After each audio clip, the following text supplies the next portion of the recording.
두 번째 시간 말씀을 이어서 나갑니다.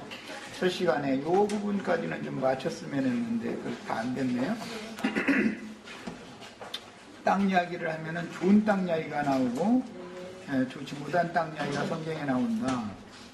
약속의 땅이라고 하는 거는 아까 내가 32장 13절을 23장 13절이라 해가지고 31절이라 해가지고 한번에 32장 13절 출애굽기 그거를 말했던 거예요. 아니 지금 그걸 읽으려고 하는 건 아니에요. 아까 내가 저 장절을 처음에 인용을 잘못해드려서 그런데요. 성경을 읽다 보면은 메마르고 간조한 땅이라는 말이 나오죠. 불뱀이 날아다니는 땅이죠. 불뱀이 불어서 그 땅을 지날 때는 시험을 해서 많은 사람을 죽이는 땅이에요. 그러나 젖과 꿀이 흐르는 땅 하면 대비되는 용어죠. 간조하고 메마른 땅과 젖과 꿀이 흐르는 땅, 이것은 아가서에 나오는, 이제 아가서에 보면은 솔로몬의 그 동산은 술람미 여자죠. 그런데 그 솔로몬의 동산에는 뭐 꿀이 흐르고 뭐 생수가 막 흐르고 뭐 동산에 우물이요 뭐 그냥 막 복잡한 이야기들이 참 많이 나와요. 우리 사랑하는 지체들은 다 젖과 꿀이 흐르는 아주 풍요롭고 좋은 땅들이 다 되시기를 바라요. 메마르고 간조한 땅이라는 것은 저주가 임한 땅이죠. 그러니까 효력을 올릴 수 없는 땅이죠. 농사할 수 없는 땅이에요. 그러나 젖과 꿀이 흐르는 땅, 가나안 땅을 비유적으로 말할 때 왜 그럼 젖과 꿀이 흐른다고 그랬을까? 젖이라든지 꿀이라는 말은 하나님의 말씀을 말하는 거예요.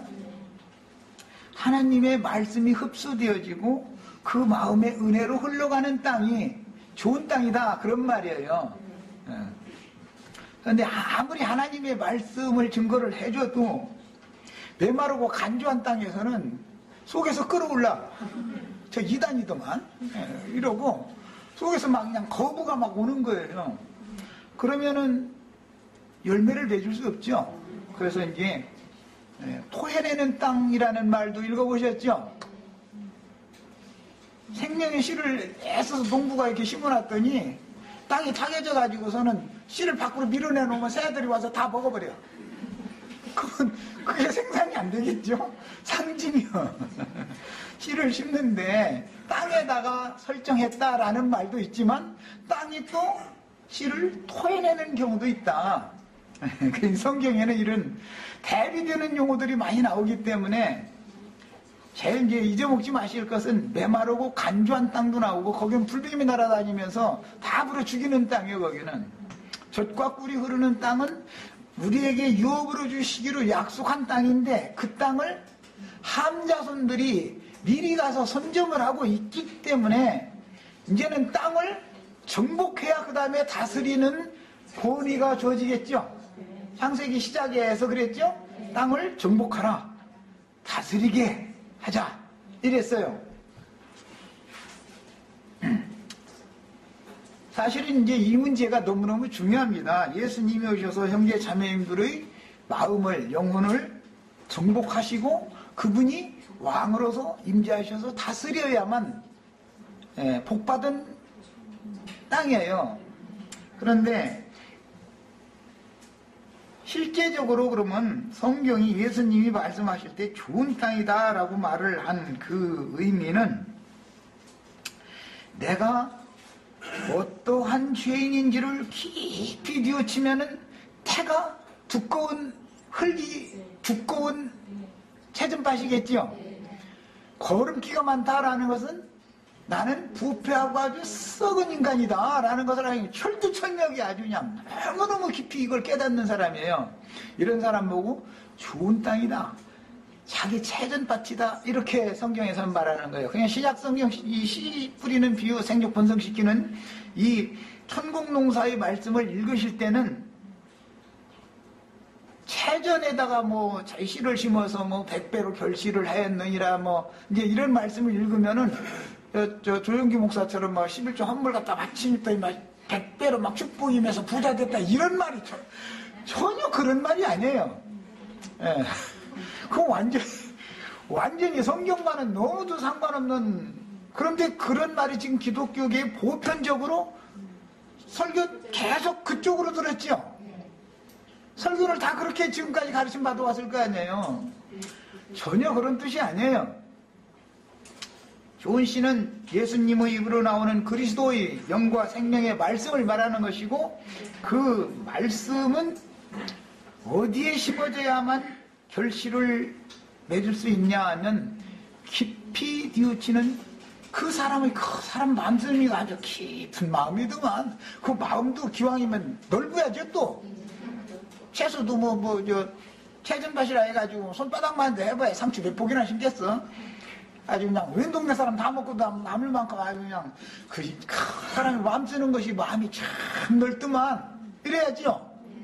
우리 형제 자매님들 밴댕이 소갈마리만처럼 이렇게 좁아 터져가지고, 그러고 흙이 얇은 밭이 돼가지고 생각이 그렇게 깊지 못하고, 이런 사람이 돼서는 저주받은 땅이다. 이게 사람의 마음이 깊이가 있고 넓어진 사람, 넓힐 수 있는 사람, 주님의 말씀을 깊이 있게 받아들이고 넓게 생각할 수 있는 폭이 넓은 사람이 되면은, 하나님의 말씀을 심으면은 좋은 열매를 생산할 수 있는 밭이 되는 거예요.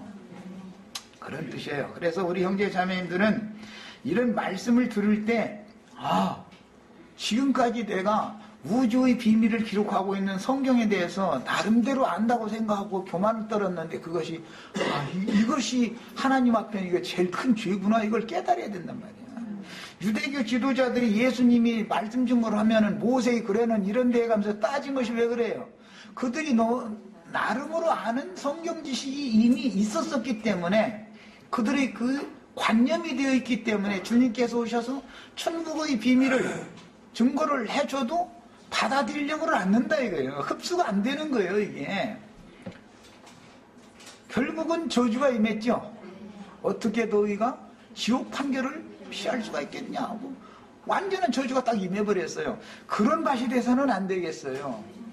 그리고 이제 예배당 수십 년 다녀서 장로님 되고 권사님 됐다고 자랑하는 분들도 이런 말을 하면은 못 알아듣는 경우가 참 많아요. 성경이 진리를 말해주면 못 알아듣고, 아니 60배, 100배, 60배, 30배로 축복받아야지. 축복받으셔야 돼요. 좋은 땅에서 좋은 열매를 많이 생산하면 축복이지요. 태의 열매는 여호와의 복이지요. 분복이지요. 그래서 구약 성경을 읽다 보면은 여자들이 그 남편의 씨를 받아가지고 많은 자식을 낳기 위해서 경쟁을 하는 얘기가 앞으로 쭉 나가요. 태의 열매가 많이 맺어진 복이죠. 요새는 이제 문화가 발달해서 둘 아니면 요즘에 하나 낳는 게 보편화됐는데, 그래서는 안 되는 일이고, 둘 낳아야 겨우 본전이고, 셋은 낳아야 한 대는 남아야 될 거 아니야. 우리 젊은 청년들은 셋 이상은 꼭 낳으셔야 돼. 그럼 뭘 먹으라고 그러느냐고 나라는 주부인데, 걱정하시지 마. 그거 걱정하시지 말고, 옛날 어른들도 다 저먹을 거 타고난단다 이랬어. 하나님이 먹이고 입히고 오는 것이지 사람이 그러는 게 아니니까 걱정하시지 말고 셋 이상은 낳으셔야 돼. 복들 다 받으시라고 그래. 복들 다 받으셔야 되겠어요? 야, 가르치기도 힘들고 그런데 내가 가르치려면 좀 힘들지. 주님께 맡겨버려. 맡겨놔. 그러면은 공부해야 될 놈은 내가 돈 안 내도 하나님이 가르칠 것이고, 기술 배워야 될 놈은 내가 공부하라고 때려도 기술자 돼가지고 성공할 거니까 걱정할 것 없어. 그거 다 주님께 맡기는 거예요. 이런 자세로 살아야 돼요. 이제 오늘 언약 이야기를 나누기 위해서 털을 닦는 말씀을 나누는 것이고, 본디 성경에서 언약이라는 개념은 고대 부족 국가 사회인 시족 사회에서 옛날에는 성씨별로 어느 마을을 형성해서 살았었죠. 그래서 그게 어떤 부족이라고 그래요. 그 성씨 중에는 가문을 이어오는 장손이 있고, 장손 가문은 족장이지요. 족장. 지금 아브라함이 족장이단 말이야. 족장 시대 얘기를 하는 거예요 지금. 이런 그때 당시 고대 사회에서는 이것을 일러서 시족사회 또는 부족사회라고 그래요. 지금도 뭐 아프리카 어디 가면은 뭐 어떤 그 부족이 이렇게 좀 넘어가, 지금은 족장이라고 하고 추장이라고 그러더만, 추장. 그 전체를 그 자기 부족의 생육 번성이라든지 모든 것에 대한 그 생존에 대한 책임을 질 수 있는 사람이죠. 이게 이제 족장이라고 그러죠. 그래서 언약이라는 이 개념은 원래 성경에서 나온 용어가 아니고 어디에서부터 온 말인지를 몰라요. 성경 학자들도. 성경 외에서 들어온 말로서 이것은 고대 사회의 부족국가 사회 시대에 어떤 부족과 부족이 서로 원수로 지내다가 때가 되면 평화협정을 맺는 그런 상태를 일러서 부족 간의 맹약이라고 그래요. 창세기 그 14장 읽어보면은 아브라함이, 창세기 14장 잠깐 몇 절 읽어보겠습니다.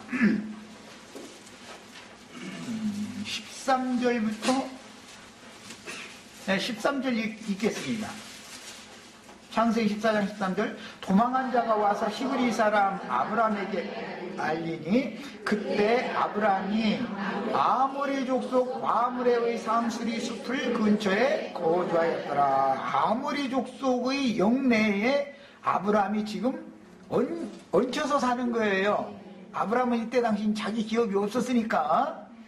마므레는 에스골의 형제요 또 아넬의 형제라. 이들은 아브라함과 동맹한 사람들이더라. 여기서는 동맹이라고 번역을 했어요. 번역을. 그런데 오늘 우리가 읽은 창세기 15장 18절에서는 아브라함과 더불어 그날의 여호와께서 아브라함과 더불어 언약을 세워라고 번역을 했어요. 같은 단어예요. 그런데 어디에서는 동맹이라고도 번역하고 어디에서는 언약이라고도 번역하고 다른 또 번역에서는 뭐 약조 뭐 이게 여러 가지의 의미로 이렇게 이제 번역을 합니다. 오늘 자료해드린 맨 앞에 보면 언약 히브리어로는 베리트라고 하는 용어인데 계약, 조약, 협정, 서약, 동맹, 약조, 약정 등으로 문맥의 흐름에 따라서 이렇게 여러 가지로 번역된 단어예요. 단어 자체는 베리트라고 하는 동일한 단어예요. 문맥에 따라서 흐름에 따라서 번역을 여러 가지로 이렇게 하는 거예요. 그 이제 의미를 살펴보는 거예요, 이 시간에는. 그래서 이런 언어는 히브리인들이 원래 사용하던 성서에 사용된 언어가 아니고 어디에서 들어왔는지 모르지만 고대 사회의 풍속에서 온 거다 이 말이에요. 이 단어는 뭐냐? 각 부족 간에 동맹을 맺는 그런 관계에서 오는 말이에요. 그런데 언약이 성립이 되면 첫째는 상호 불가침 조약이 맺어지는 거예요. 자, 불가침 조약을 맺은 다음에 두 번째는 통상을 하는 거예요. 그때 당시엔 물물 교환을 하지만 이쪽 물품을 저쪽 부족에게 갖다 비싼 값에 팔고 저쪽 물품을 또 되도록이면 싼 값에 또 사와서 생활이 풍요로워지겠죠? 통상이 협정 체결이 되면은. 가장 중요한 것은 통혼, 타 부족과 혼인이 허락되는 거예요. 당연히 그러려면 왕래가 자유로운 왕래를 허용해 줘야 되겠죠. 자, 언약을 맺는다. 우리가 지금 미국과 우리나라는 한미 동맹을 맺었죠. 한미 동맹. 북한이 우리를 치면 미국은 자동적으로 전쟁에 개입하는 거죠. 그러는 거예요. 이걸 이제 동맹관계라고 그래요. 아브라함의 조카 롯을 그둘라오메르 연합국이 치니까 아브라함과 동맹 맺은 아넬과 에스골과 마므레와 세 사람들이 병사들을 내가지고 같이 가서 공격을 하고서 롯과 부녀와 인민들을 되찾아왔죠. 이런 관계를 내서 언약관계다 그래요. 언약이라는 용어는 이런 의미를 가지고 있는 거예요. 자, 언약이 맺어진 첫째 뭐라고요? 상호 불가침. 두 번째는 통상이 허용된다. 세 번째는 통혼. 예. 상대방 부족과 통혼. 가장 중요한 것은 통혼이에요. 상대방 부족과 우리 부족 사이에 사돈관계를 맺고 나면 내가 상대방 부족을 치고 싶어도 내 손자 나라를 치는 거죠. 내 나라 치는 거죠, 결국은. 그런 관계를 혈맹관계다 그래. 혈맹관계. 피로. 혼인관계로 사돈관계가 맺어지면 피로 맺어진 것이죠. 사돈이 미워도 그게 내 손자의 할아버지이기 때문에 어떻게 할 수가 없는 거예요. 속으로만 끓고 마는 거지. 어차피 내 손자 나라잖아요, 그게. 내 손자를 죽일 수는 없는 거죠. 그래서 혈맹관계를 맺는 거예요. 그런데 고대사의 부족 간에 이런 혈맹의 맹세를 맺으려면 실제적으로 소손 부족에서는 손바닥이나 손등을 칼로 양추장이 베는 거예요. 베가지고 포도주 잔에다가 피를 떨어뜨려가지고 그것을 바꿔서 마시는 거예요. 그것을 혈맹을 맺었다 그래요. 이것은 오늘날은 깡패 세계에서나 그거 가끔 보셨죠? 깡패들 형님 이렇게 보시겠다고 할 때 그거 피잔 마시죠? 네. 그것은 절대 바꿀 수 없다. 피로 맺은 혈맹 관계다. 이제 그런 뜻인 거예요. 그런데 그 의미는 사실은 알고 보면 혼인 관계를 상징하는 거다 이 말이야. 혼인 관계. 사돈 맺으면 피가 섞인 거지, 우리 집안과 저쪽 집안이. 그러니까는 아무리 미워도 치들 못하는 거예요. 그 치려면은 혼인 관계를 파혼부터 해야죠. 세상의 이치를 이해를 시키는 것은 성경의 언약이라는 용어를 이해시키려고 얘기하는 거예요. 하나님과 우리 형제 자매님들이 지금 언약 관계에 놓여 있죠. 하나님을 배반하려면 하나님의 자녀들을 먼저 쉬고 싶어도 하나님과 언약 관계를 파기하고 나서서 자녀들을 칠 수 있는 거잖아요. 상대방 부족을 치려면 언약 관계가 유지되는 한 절대 칠 수 없는 거예요. 자, 이제 이것이 고대 사회의 히브리인들과 중근동 사람들의 생활 관습이었어요. 여기에서 언약이라는 용어가 나온 거예요. 자, 언약 체계라는 반드시 피 흘림이 필요했다. 혈맹을 맺어야 되니까. 그런데 이것을 오늘 말씀에서는 짐승을 잡아서 재물을 쪼개가지고 진설을 해놓고 언약을 체결을 한 걸로 됐어요. 이런 걸 일러서 사람이 직접 피를 흘린 게 아니고 이때 당시는 짐승을 대신 죽였다. 짐승의 피를 흘려고 그 피와 짐승의 제육을 가지고 언약 관계를 체결을 하는 거예요. 하나님과 아브람 사이에 짐승을 잡아놓고 하나님도 피 흘리고 아브람도 피를 흘려가지고서 해야 되는 거예요. 그런데 15장에서는 짐승이 대신 피를 흘려요. 그러나 17장에 가면 아브람이 직접 피를 흘리죠. 할 일을 행하면 피가 흘러야 되잖아요. 하나님도 직접 그때는 이제 직접 하나님이 피를 흘리는 거예요. 그것은 예수님이 직접 죽는 거다 이런 말이에요. 그것이 창세기 22장에서 이삭이 하나님께서 준비하신 제물로 드리기 위해서 이삭 자신을 드리는 거단 말이에요. 이것은 이제 언약 관계예요. 이것이. 자, 이처럼 두 부족 간에 피를 섞는 맹약의 중심인 사돈관계가 중점이고 이게 가장 중요한 거예요. 불가침 조약이라고 맺었어도 불가침 조약은 깨질 우려가 많으니까 피를 딱 섞어버리는 거예요. 너희 딸 우리 아들과 혼인을 딱 시킨다. 양추장이 적당한 딸 있고 적당한 아들이 있으면 혼인을 딱 시켜버리는 거예요.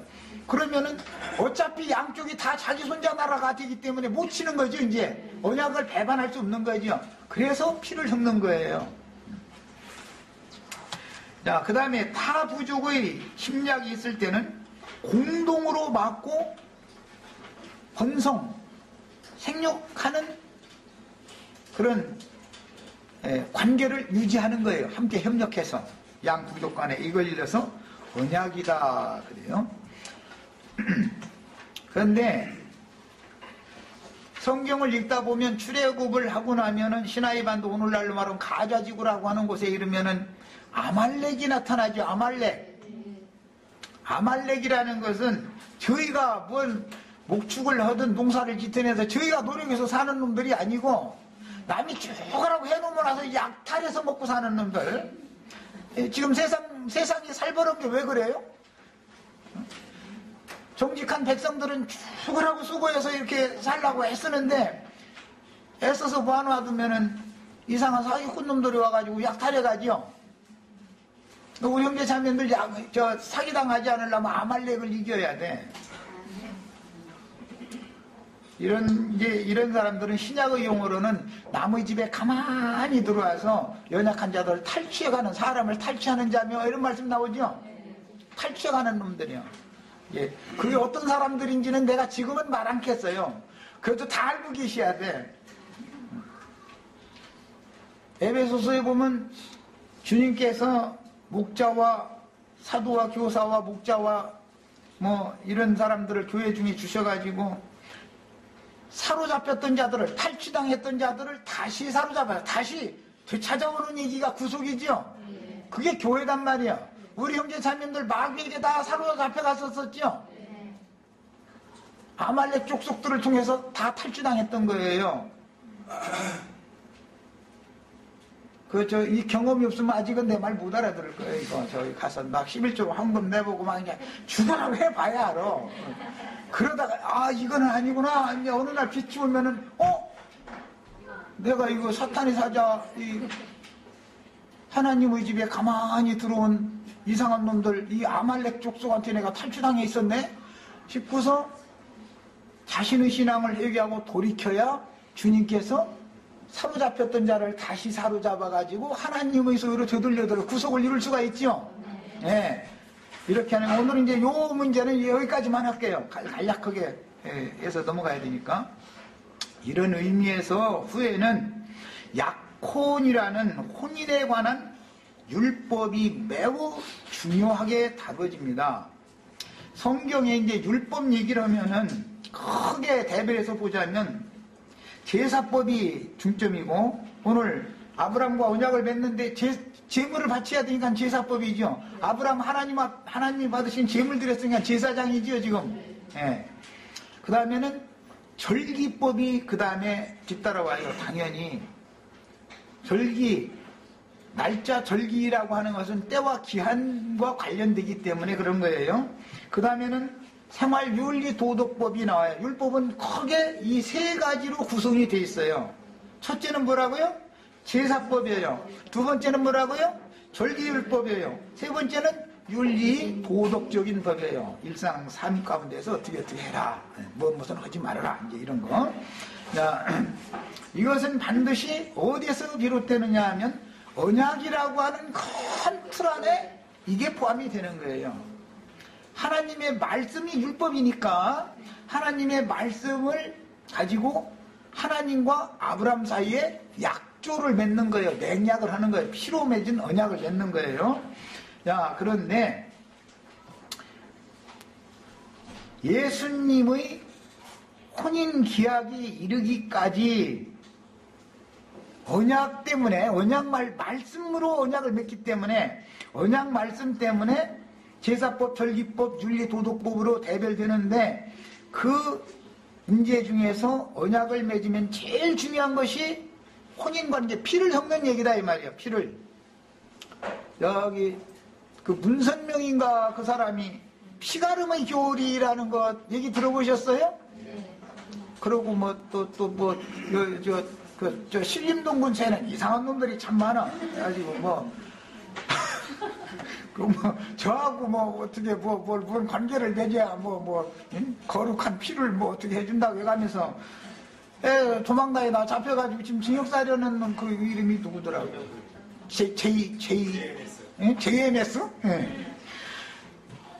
그런 놈들이 이상한 소리 하면은, 이런 진리를 알면은 안 넘어갈 수가 있죠. 진리를 모르니까 그렇게 미혹당하는 거예요. 그놈이 그런 얘기 좀 그렇지만은 그런 이상한 소리를 하는 사람들은 그게 다 짐승의 생명이지 인자의 예수님이나 선지자들의 생명이 아니죠. 생명은 생명의 말씀을 증거함으로 하나님의 피라는 것은 하나님의 말씀이고 하나님의 영이죠. 그런 것이지 인간의 무슨 피를 섞고 이런 얘기가 아니잖아. 그건 다 표상일 뿐이지. 이런 것은 기본적으로 알고서 살아야 신앙생활을 할 때는 바탕에. 그래서 성경에서는 예수님의 혼인 기약이 이르기까지 인간 나라가 어떻게 경영되어질 것인지, 즉 인류의 역사와 구속사가 성경의 중심이 되는 것이고, 하나님이 정하신 때와 기한이 언약에 따라서 설정되는 거예요. 그런데 뭐 우리 최근에 천년왕국이라는 건 없다 있다 이래가지고 그거 왜 그러냐, 이 언약 구속사를 모르기 때문에 이제 그런 이상한 생각을 하게 됐던 것이죠. 그건 신령한 게 아니죠. 무지한 거죠, 사실은. 자, 이것이 71회의 이상으로, 때와 기한 71회의 이상으로 계시가 되어졌고, 은혜의 때인, 율법 시대는 뺐어요. 지금 구약 시대는 은혜의 시대인 교회 시대를 처녀라고 그러죠. 나는 너희를 정결한 처녀로 한 남편인 그리스도께 중매하는 자다, 이렇게 말을 했죠. 그 중매자라는 말은 이제 16장에서 가서 말씀을 나눌 내용이지만, 남종도 있고 여종도 있어요. 사라는 몸종 여종을 데리고 시집을 아브라함에게 왔고, 아브라함은 다메섹에서 돈 주고 산 엘리에셀이라고 하는 남종이 있죠. 그 엘리에셀이라고 하는 남종은 아브라함과 사라의 사이에서 낳은 이삭을 중매하는 일을 하죠. 종놈이 주인 되는 게 오늘날 남의 집에 가만히 들어와서 약탈하는 아말렉 족속 놈들이죠. 이 정도까지만 할게요. 이게 조금 더 나가면 또 이제 이상하게 들어가면서니까. 그 탈취해서 먹고 사는 족속이 있어요. 떠돌이 생활을 해가면서. 그 다음에 교회 시대는 그래서 처녀라고 비유를 해요. 약혼 관계예요. 열 처녀 얘기라는 것은 신랑이 장가들러 오는 날을 기다렸다고 돼 있죠. 그게 처녀예요. 그 약혼녀, 교회 시대를 말하는 거예요. 처녀 중에 정결한 처녀에는 주님이 때와 기한이 차면 장가들러 오시죠. 그러면 그 처녀가 시집을 가면 신부가 되는 거예요. 이것을 거룩한 성 새 예루살렘이다, 이렇게 표현을 해놨어요. 새 예루살렘은 신부라고 해놨어요. 그러나 천년이 찬 다음에 그 새 예루살렘은 아내의 신분이 되어져 가지고 그때는 예루살렘이라고 돼 있죠. 새라는 말이 없이. 자, 교회 처녀, 새 예루살렘 신부, 예루살렘 아내예요. 이런 3단계를 거쳐서 하나님의 언약 말씀이 실현되는데, 그때가 71회의 예언이 완성되는 때다, 이 말이야. 자, 이런 것은 이제 세부 항목으로 들어가면 이것을 다 하려면 시간이 많이 걸리니까 이렇게 간략간략하게 터만 닫고 바로 또 넘어갑니다. 그러므로 우리는 계시를 믿음으로 말미암아, 믿음은 계시로 오는 거죠.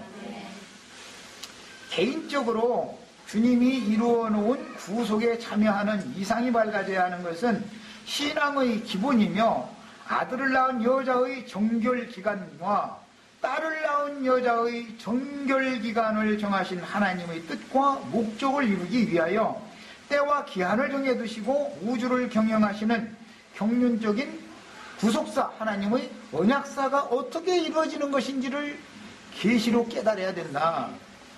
레위기 12장에 보면은 아들 낳은 여자와 딸 낳은 여자가 나오죠. 정결케 되는 기한이 정해져 있죠. 아들 낳은 여자는 7일에 33일을 더해서 도합 40일 만에 부종을 씻고 하나님 전에 들어갈 수가 있어요.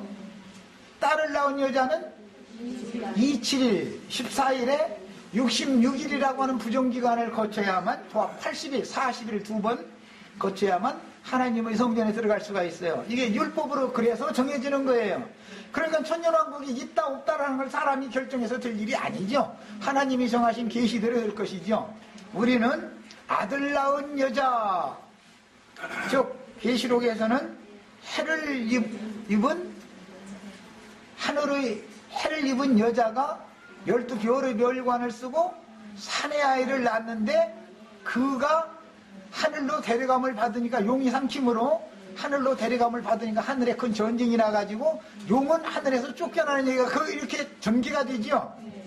딸 낳은 여자가 되려고 하지 말고 아들 낳은 여자가를 실현해야 된단 말이야. 여자라는 건 이제 교회, 아까 내가 이제 궁극적으로는 그리스도와 교회를 상징한 거다. 남자는 그리스도, 여자는 교회다. 그런데 어떠한 교회를 추구할 거냐 말이야. 어떠한 교회를. 이사야 66장에 잉태와 해산에 대한 계시가 나오는데 이것도 창세기 시작에서부터 하와에게 너는 잉태하는 고통과 해산하는 수고를 크게 더하게 된다라는 말씀이 나왔기 때문에 이것은 하와는 여자, 여기서는 이제 창세기 15장에서는 사례예요. 당연히 아브라함의 몸에서 날 자다 하면 사라가 나야죠. 하갈이 낳은 것은 기업을 상속받을 후사가 아니죠. 두 여자가 나오는 것을 잘 아셔야 돼. 그래서 남자도 밭에서 두 남자가 밭을 갈다가 하나는 데려감을 당하고 하나는 버려둠을 당한다 그랬어요. 첫 아담에 속한 사람은 버려둠을 당할 것이고 마지막 아담 둘째 사람, 마지막 아담이신 예수 그리스도께 속한 사람은 데려감을 받을 거예요. 아까 내가 이미 해를 입은 여자가 낳은 아이는 데려감을 받는다. 가서 전사가 되어져가 이기는 자가 되는 거예요. 그래서 어떠한 남자와 어떠한 여자 사이에 낳는 거예요. 그런데 그리스도와 교회라 해도 이사야 선지자의 예언 57장을 읽다 보면은 간음자의 자식, 무녀의 자식들아 내게로 와서 들으라 이렇게 나와 있죠. 무녀의 자식들도 나오죠. 간음자의 자식도 있죠. 음녀, 하갈의 자녀도 있다 이 말이에요. 그러나 이기는 자들의 어머니인 위에 있는 예루살렘 사라를 어머니로 하는 교회, 남편이 있어야 아내가 있고 남편과 아내가 생명연합을 맺어야 아들을 낳든 딸을 낳든 다 알 거 아니겠어요? 이렇게 다 짝짝이 있는 거예요. 성경에는 남자가 밭에서 일을 하다가 하나는 데려감을 당하고 하나는 버려둠을 당하는 것이 끝이 아니고 여자가 집에서 두 여자가 매를 갈고 있다가 하나는 데려감을 당하고 하나는 버려둠을 당한다 그랬어요. 그러면 데려감을 받은 남자와 데려감을 받은 여자는 짝이겠죠. 당연히 많은 무리에 앉은 큰 음녀라고 하는 버려둠을 당한 여자와 버려둠을 당한 남자는 짝이겠죠. 당연히. 그래서 많은 무리에 앉은 큰 음녀의 7머리들 얘기가 나온 거예요. 교회는 그리스도를 머리로 삼는 것이지요. 주님의 정결한 교회는 머리가 여럿이면 안 되지. 남편이 여럿이면 안 되죠. 한 머리에 한 아내야 되는 거예요. 아들을 낳은 여자를 추구해야 된다는 걸 설명하느라고 얘기한 거예요. 지금 생육 번성 후사를 낳는 여자가 누구냐 이 말이에요. 후사를 낳을 남자는 누구고 지금 이거를 알아야 돼. 언약 얘기에서는 이게 제일 중요한 거예요. 내 몸에서 날짜 그를 상속자로 삼게 한다. 다메섹 엘리에셀은 종이잖냐. 돈 주고 사온 거 아니냐. 종에게 무슨 기업을 물려주겠냐. 이 얘기가 지금 다뤄지고 있는 거예요. 그래서 구약 성경에서 레위와 요셉은 가나안 땅의 기업을 받지 않은 지파를 대표해요. 이거는 긴 이제 설명이 필요하지만은 레위는 야곱의 셋째 아들이었고 이름의 뜻은 내가 내 남편과 연합하리로다. 연합이라는 말이에요. 레위라는 뜻은 뭐라고요? 연합이에요. 연합. 네. 유다는 찬송하리로다. 찬송해요. 야, 셋째 아들, 넷째 아들 이야기해요. 그 네 아들 중에 셋째 아들, 넷째 아들이 다윗의 아내 밧세바가 네 아들을 낳았는데 셋째 아들, 넷째 아들이 쭉 계보가 이어져가지고 예수 나오죠. 또 족보, 또 이런 것도 다 아셔야 돼. 성경을 읽으실 때는. 예수님이 제사장 중에 대제사장이죠. 예수님이 왕 중에 왕이죠. 그래서 셋째 아들, 넷째 아들이 그래서 만나는 거예요. 제사장 직분, 왕권, 이게 다 그래서 우리 형제 자매님들은 왕이며 제사장이 되는 걸 추구하는 거예요. 네, 해를 입은 여자가 좋은 씨를 받아가지고 나오면 장자권, 2배의 분깃을 받는 왕권과 제사장권을 가진 자가 다 되시라고 나 지금 이거 가르치는 거예요. 이건 다 목숨 내놔서 난 이것 때문에 지금 사실은 적어도 나를 만나서 이런 가르침을 몇 년 받으면은 그냥 성경이 관통해서 쫙 깨달아져야 돼 이게.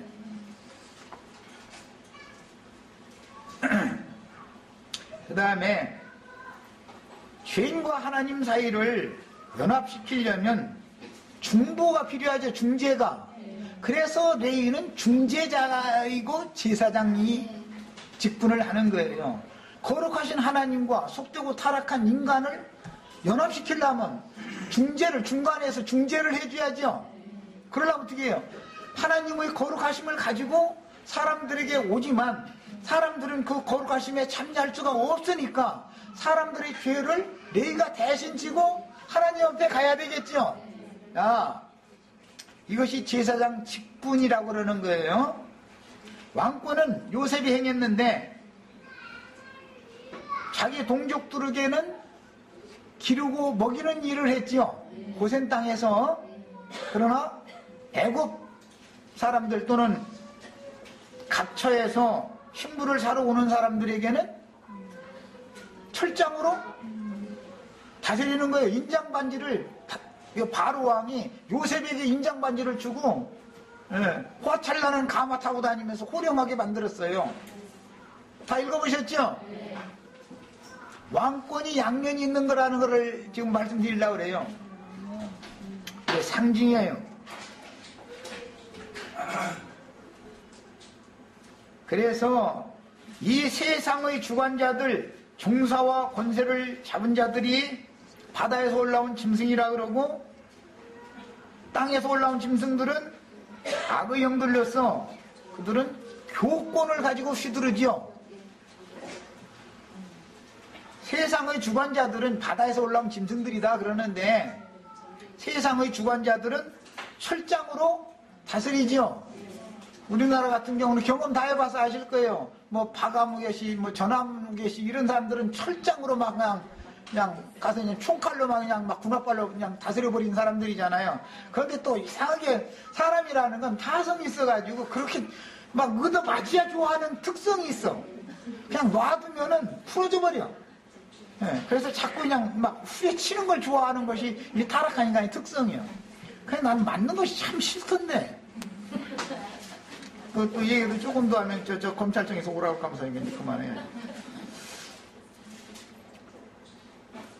은혜로 생명으로 다스려야지 그렇게 힘으로 이게 막 찍어 누르는 다스림을 좋아해서는 안 되죠. 정상적인 사람이면. 이것은 세상의 주관자들이 하는 짓이에요. 그게 철장 권세다 이거예요. 그러나 땅의 짐승들은 교권이라는 것을 가지고 지금 철장 권세를 휘두르죠. 이것이 용이 어떤 자들의 이마에 오른손에 이마에는 인치고 오른손에는 그 표를 맡긴다 그랬는데 이게 지금 그걸 행한다 이 말이에요. 교권을 가진 자들은 아말렉 족속들이죠. 네. 주님께서 애써서 수고해서 구속해서 천국농사 지어놓으면은 지가 중매쟁이 노릇을 하는 게 아니라 지 안에 삼아버리는 놈들이죠. 훔쳐가지고 다 지껏 삼아서 잡아먹어버리잖아요. 그게 아말렉 족속으로 상징이 됐어요 이게 다.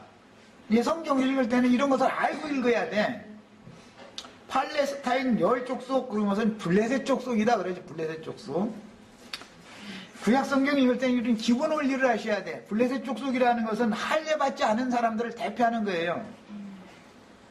아브람도 지금 현재는 블레셋 가나안 족속은 아니면서도 그들과 방불 한 거예요. 할례받기 전에는 다 짐승이죠. 짐승의 마음을 받은 거예요. 그리스도의 영과 그리스도의 마음을 받은 사람들이 아니에요. 영적 이스라엘을 대표하는 사람은 요셉의 아내는 아스낫이라고 하는 애굽의 태양신 제사장의 딸이었죠. 셈 족속의 타락으로 인해서 가나안 땅에 들어가면 그들이 섬기는 신과 언약을 맺으라 하겠어요? 언약을 맺지 말라 하겠어요? 통은 통상 하라겠어요? 하지 말라 하겠어요? 네, 그들과는 언약을 맺으면 안 된다는 게 하나님이 가나안 땅에 들여보내기 전에 이것을 먼저 다짐을 바꾸서 들여보냈어요. 그런데 가나안 땅의 첫 성읍이 무슨 성이었죠? 가나안 땅의 첫 성이 여리고성이라고 그래요. 여리고성이라는 말은 달의 성이다 그런 뜻이에요. 1월 성신을 섬긴다 이런 말 들어보셨죠? 그건 피조물이죠. 해, 달, 별 이런 거는. 그런데 애굽의 문화는 해신을 섬기는 것이 율신이지만 해신을 섬겨요. 애굽의 문화는. 가나안 땅은 밤의 신을 섬기기 때문에 달과 별들의 신을 섬겨요. 그것이 문화의 차이예요. 그런데 애굽에서 나온 태양신도 가지고 그냥 있고 히브리인들이 가나안 땅에 들어가서는 달신과 별신도 또 받아들여요. 그래서 1월 성신, 1이라는 건 해를 말하는 거예요. 월, 달, 성신, 이라는 별들 그런 말이에요. 이렇게 타락을 해버렸어요. 하나님의 백성들이. 우리가 지금 사용하고 있는 태양력이라고 하는 것은 애굽이 최초에 만들어낸 아주 정말로 오래전부터 지금 서력기원이라고 사용하는 이 달력을 달력이 아니라 인력이지요. 이것을 애굽에서 개발해낸 거예요. 함 족속들은 밤의 신을 섬기기 때문에 달력이라고 그러죠. 달력. 우리나라는 고대에는 음력이라고 그래요. 태음력. 태양력이 아니고 태음력. 에? 그래서 이것은 밤의 신을 섬기는 거예요. 그런데 이것이 다 딱딱 맞아 들어가요. 그것이 히브리인들의 날짜와 절기에 맞춰져 있는 거예요. 그게 절기법이라는 거예요. 절기법이 무슨 소리인지 아셔야 돼요. 사시와 일자와 연한을 이루라. 거기 하나님의 말씀에 따라서 절기법이 이루어졌는데 이것이 언약이라고 하는 큰 틀에 포함되는 내용이에요. 그 다음에 영적 이스라엘을 대표하는 여자였던 아스낫은 이방 여자니까 이방 교회를 대표하는 여자가 아스낫이죠. 이방인들의 교회는 신약에서는 안디옥 교회가 모교회예요. 안디옥 교회, 예루살렘 교회와 안디옥 교회가 나오죠. 신약 성경에. 예루살렘 교회는 유대인들을 위한 모교회예요. 그러니까는 야곱의 아내 중에 레아란 말이야.